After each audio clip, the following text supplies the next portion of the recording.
On 16 March 2020, the Malaysian Prime Minister Muhyiddin Yassin made a televised speech and announced a Movement Control Order (MCO) for Malaysia as a preventive measure in response to the COVID-19 pandemic in the country. Since then, Malaysia went through 6 phases of MCO, with all the strict actions recommended by the World Health Organization to effectively contain the COVID-19 outbreak.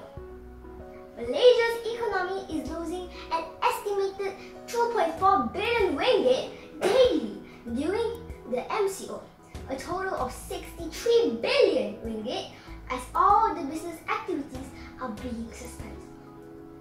The implementation and subsequent extension of MCO have greatly affected Malaysia's economic performance. Well, here comes the introduction of our second round of CMCO in my area, Selangor, KL and Putrajaya. This will affect many people. Some are already being retrenched, and such is my dad, who is the chef in a hotel. His job was badly affected. His salary was being cut and yet have to work from day to night. Sadly, we ought to reduce our current lifestyle and spending pattern.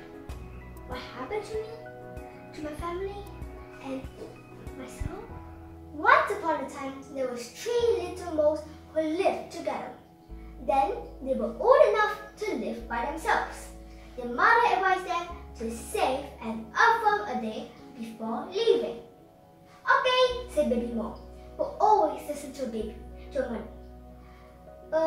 Maybe I guess, said baby mole, who loved to eat earthworms. No, I am going to eat every single earthworm I see, yelled baby mole, who was the greediest among them all. They began finding their new home. Hours later, they found a brand new hole big enough for them to live in. This should be good enough, right? They began digging and digging until their new house was ready. After some time, they began digging for earthworms to eat for their dinner. Yay! Baby mole screamed. There was a big bunch of earthworms squirming up, down, left and right. Everyone was overexcited to see them juicy and large earthworms waiting for them.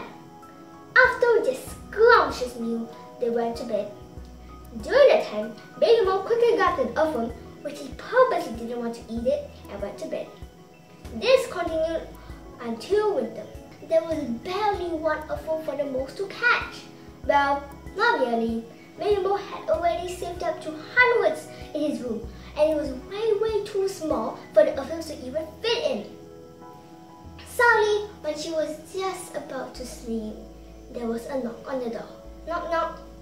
She drowsily opened the door and saw Biggie and Belly crying. Boo-hoo-hoo-hoo! There are no earthworms out there. What shall we eat and do? How are we going to survive? They wailed. It's okay, guys. I've saved an earthworm a day. Now look at how much I've saved.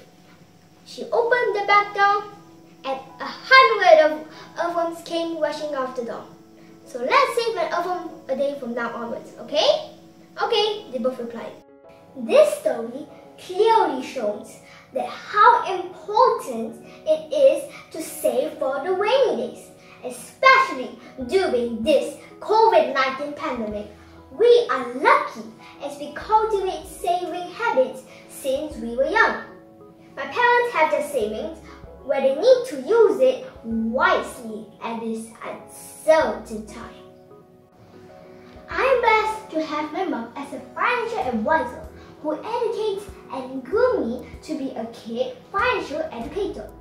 In my school, I give financial literacy talks and recently host a Zoom sharing on creative ways to save money under Team Takeover, the UNICEF and Childline Foundation Malaysia, as well as Instagram live sharing with women girls and NGO who champion for women's rights in conjunction with the Gold Program by Standard Chartered Bank. I do hope in the near future I will have the opportunity to collaborate with FPAM to share my humble knowledge. Thank you!